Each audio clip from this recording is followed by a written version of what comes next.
that's the way you can self-educate. That's one of the things that I think is, I don't know if in one of the lists that says maybe respect for life, respect for life, learn knowledge. Because there's no knowledge. There's doing self-directed learning and the development of critical thinking and constructive problem solving. Definitely, right? You can't critically think about things. Just look at what comes out in mass media, and that's why we're stuck in the rut that we are. And I'm going to talk about the Occupy movement and the 99 movement, and how I believe that Cesar Chavez would be in support of that. And I think it's because it goes right in with his feeling that you have to have innovation, have creative tactics, strategies and tactics to resolve problems. And I think that is what the Occupy movement is. And I got another book so we could have. We're going to talk about the definition of. I changed up the speech, but first, let me say this. One thing that Cesar always said when you're trying to get people motivated, okay? I see the occupiers, the Occupy overnight, even though maybe things have gone off the track, with the violence and the black blockers who just want to destroy things because, that's what they're into, I guess, or whatever. It's still happening because it's making people get off their butts and do something. And then what I'm going to read to you from Van Jones' newest book, Rebuilt the Dream, is where he says there is the Occupy movement and there is the 99%ers. That you probably started hearing about the 99%ers. Well, that's all of us. All of us who didn't go out there and occupy, who didn't stay in the tents, who weren't brave enough to take a bullet, be it a rubber bullet or otherwise, from the cops. Those youngsters. But maybe I don't agree with all the tactics they were doing wrong. But they had the guts to go out there and do it. And what I see, what Van Jones sees, is that it's very similar to the civil rights movement. You have the young guys, like Walter Riding, who many of you may know, who was in SNCC. They were the young guys. They were willing to go in and sit in the lunch counters, right, and get their asses beat, and get put in jail, and a lot of them got killed. That was SNCC, the Student Nonviolent Coordinating Committee. Okay, where the more, I would say there's an analogy to that with occupiers. Okay, they're willing to put it out on the line. Okay. Black Panthers, same thing, okay? All of the people that were willing to push the envelope. I would analogize them, I would say they're like the occupiers, because they were willing to push the envelope. And then the 99%ers would be all those people in the civil rights movement, maybe like MLK's movement, the Southern Leadership Conference. They were not conservative. They were ministers. They didn't want to push the envelope. But the young people who were able to go out there, they made them push the envelope. MLK, if you read the history, the detailed history of the civil rights movement, he wasn't the one who started the bus boycott where it was. It was the people there. And he then felt, hey, I have to go in there and help, the Rosa Parks, the people that were willing to take the steps, You have Brother Bossier, Pierre Bossier, from Haiti. It's the same thing like Lalalas is doing, the movement of Lalalas, and Aristide's movement, Keep willing to push it, they're willing to get their butts out there in the street. So that needs change. Okay? So let me. Those are just thoughts, random thoughts. Van Jones. Many of you, I don't know if you all know who he is. Van Jones is a young man. He lived here in Oakland for many years, and I forget what the Ella Wright Institute or something that he was involved with. Someone else? Ella Baker. Ella Baker Center, okay? And then he decided, look, what I have to know about is the green economy that's coming up. And so he became very, very into the green economy and so Obama put him on his, brought him into his administration, right? Well, the Republicans got crazy, and he had to resign because as a young man, he was a virulent anti-capitalist, just like probably me. If I would be, I was out there, I considered myself a Marxist-Leninist, and I marked, my uncle would say, "Hey, what are you doing, Why are you out there doing that, that's not going to get you anywhere." But I'm a young man, I have to follow what I feel. And when I got exposed to those thoughts, right? To me, I'm a practicing Catholic, not so much now because of the Pope we have, but anyway. How you call it? I didn't see any difference with socialism and communism.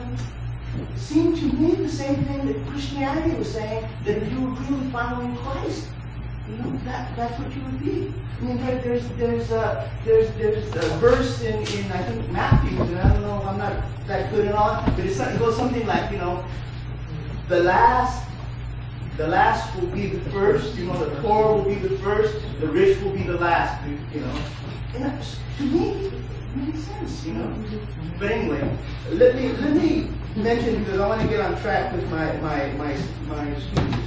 Cesar Chavez would be in favor of the Occupy movement and would fight for the 99%.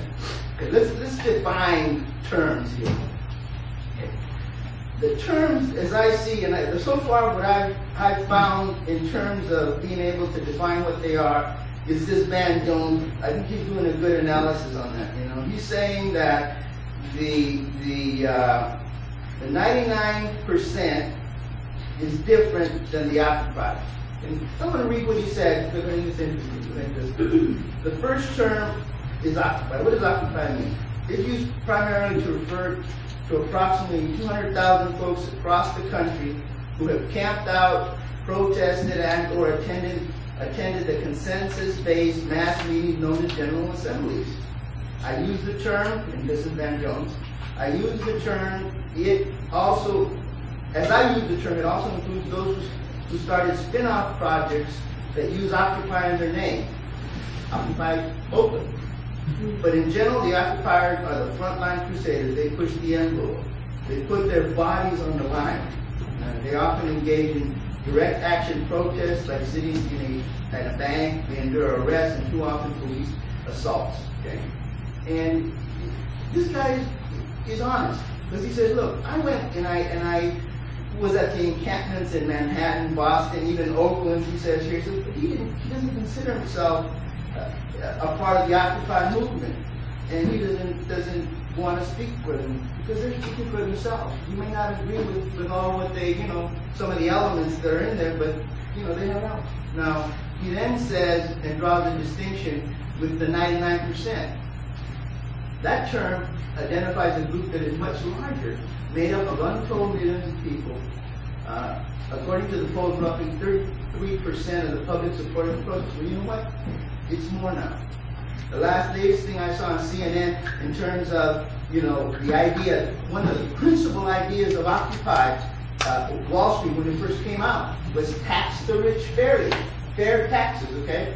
The last one I saw, okay, this was on CNN just before I came.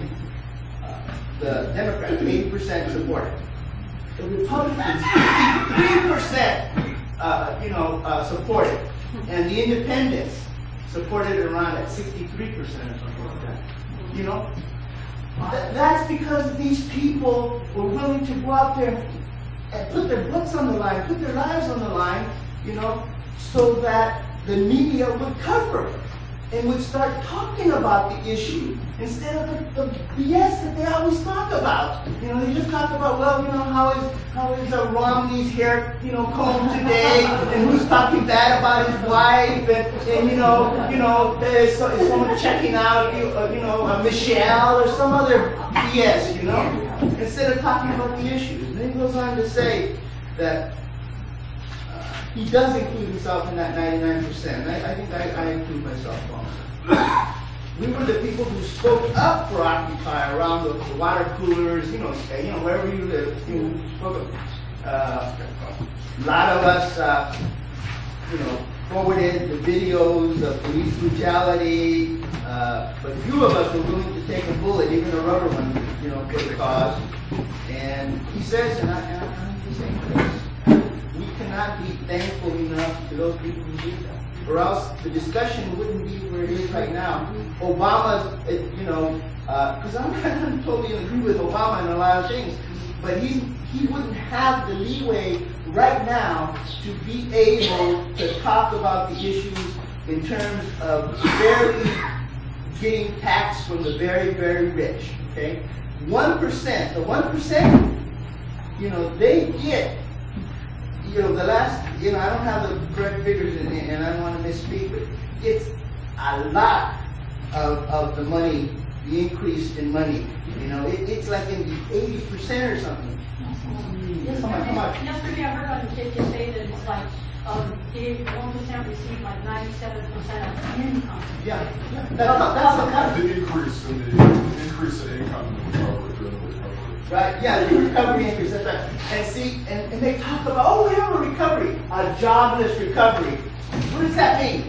That means they're going to make us work harder to make enough money for them, for the 1% to get even more, get the 97% of the recovery. So anyway, that's enough for a definition of those two movements. I think it's important to understand the distinction. Now what I'm going to say is why I think that my uncle Cesar Chavez would support it, okay? Because he was for people getting off their butts, okay? He was in the consumer rights movement, okay? Organizing consumers to exert their power. Before the UFW's boycott, in the early 60s, probably the only one who tried to do something with consumers here in the United States was someone like Ralph Nader, right? Who was a self-aggrandizer, he talked about the Chevy, whatever it was, that little car that was a little dangerous, right? And he never tried to organize the consumers themselves. He just, said, look, don't buy this car because it's dangerous, so people didn't buy it and they made some changes. What was so important, I think, with Cesar Chavez and why the labor movement holds him in so high esteem and other people in the country is because he was able to organize throughout the United States, in Canada, in Western Europe. Even there were some, I had some buddies that were in the Vietnam War.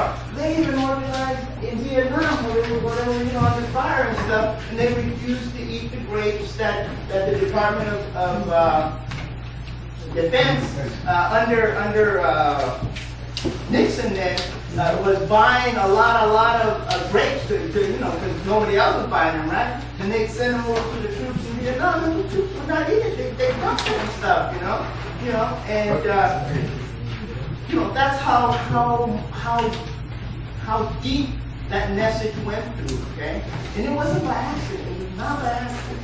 It was by organizing, okay?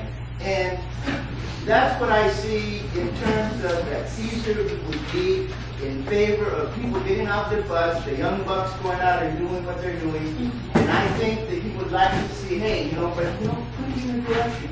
I definitely believe that he would be against the violence, okay? Because he was, it was not just, it was a tactic and a strategy, but also it was a, how do you call it, something deeper than that. And I'm going to read to you a little part of what Cesar wrote. These are the words of Cesar Chavez. It's a book edited by Richard Jensen and John Harmer. I believe they're from the university. Texas A&M University printed this out. And he wrote something in honor of Martin Luther King's memory. This is when he was trying to rally the Catholic Church to support the establishment of the MLK national holiday, okay? And so this is, I think, the Maranols or the Franciscans, I don't know.